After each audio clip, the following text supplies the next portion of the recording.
Thank you for meeting with us today. I appreciate it. I'll have questions for both of you that I'll actually jump right into if it's okay. Yeah. Mr. Williams, actually during the press conference, you were speaking about being kind of one of the forestanding father figures for most of the kids in the film. Yeah. Was there a point where it kind of got a little, not confusing, but maybe difficult to kind of where you have to be the mentor as the actor or the mentor as the father on set? No, apart from when they were little, when you sometimes have to tell them to shut up, which used to happen every now and again, particularly when we went to the Quidditch World Cup, and I was kind of followed by a sort of bunch of chattering, overexcited kids, and that was good. No, I didn't have to. No, there was no feeling of confusion about that, and it's never been a problem. It's always been a joy to be their pretend father. Did it ever come to a point, though, where you felt to yourself, not only are we, it's scripted, but you're technically ushering them to the point where they're taking over the films, and they really have to handle the whole burden themselves? Well, that was always understood anyway, in the sense that the film is about the films are mostly preoccupied with the three leading characters, and that's great, and they're very capable and very intelligent young people. Always were, always will be. So it was great. It wasn't difficult for me. No. Mr. McCrory, when coming into the film, obviously you're introduced a little later on, with Draco as your son, he has the time to develop the point where the audience is going to finally empathize with him, where he's in a very difficult situation where at first they see him maybe as a little more of just a jerk.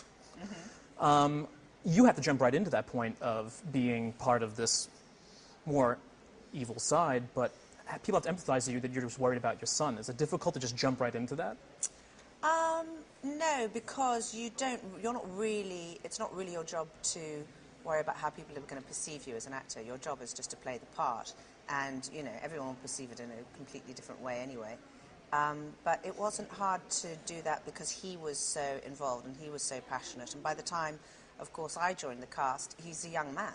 He's a very good actor, and he had already explained to me that really his, the whole raison d'etre of his character is going to happen in these last, well, actually in the last film that we're about to see.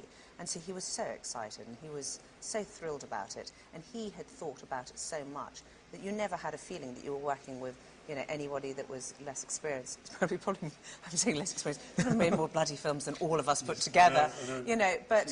since he was 4. Yes, exactly. But the complexity of his choices made it, very interesting to play with on set.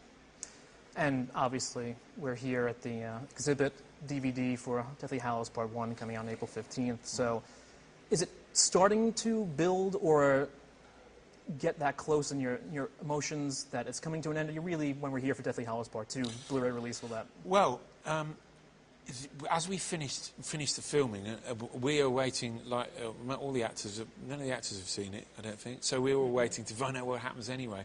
And it's been very good feeling to have chance to contemplate and look back a bit, and looking around this exhibition, you can see lots of things. You think, I remember that.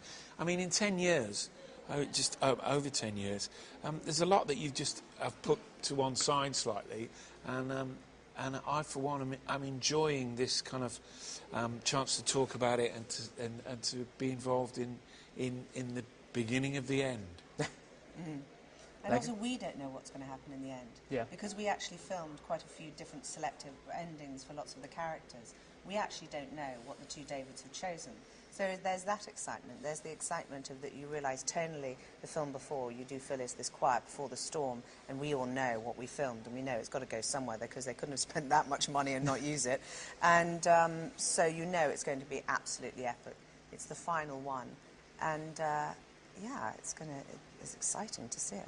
Perfect. Thank you both very much. Thank you. Have a good day. Cheers. Thank you.